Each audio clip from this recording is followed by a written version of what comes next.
So what I did was I made connections that I made kind of friends. There were even events hosted in Mumbai itself. So I took part in those and I familiarized myself with those people. And we made our own groups and decided whom we wanted to live with and so on.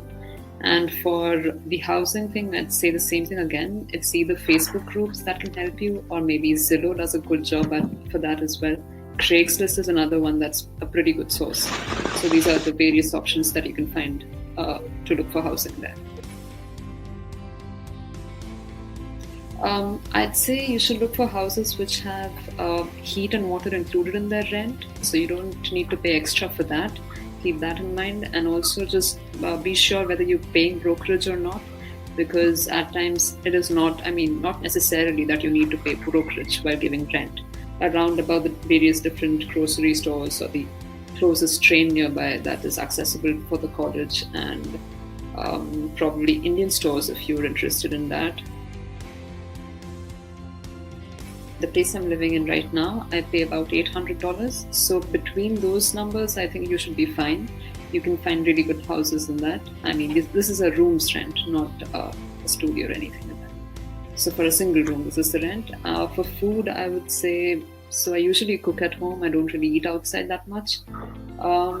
So my groceries are usually around, I can say, $150 or something monthly.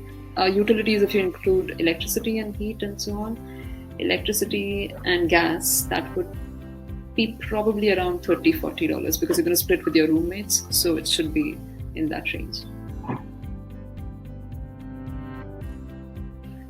So if you come from a metropolitan city like Mumbai, Bangalore and various others, I think you'll be fine in New York because the vibe is quite similar to that.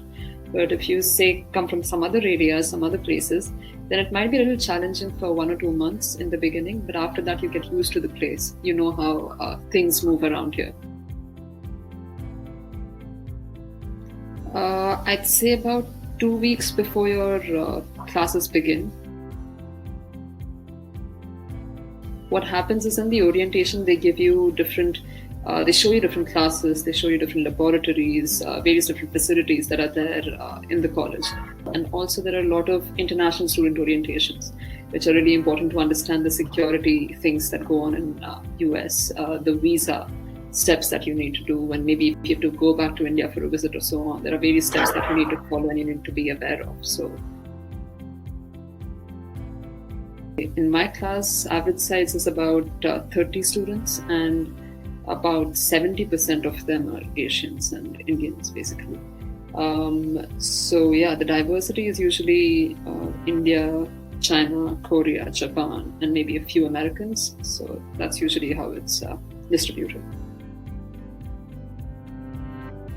There are activities like you can probably use the gym regularly, which you can do, as well as there are various events that they have like ice skating and dance events and various other things. But I haven't really participated so much in them.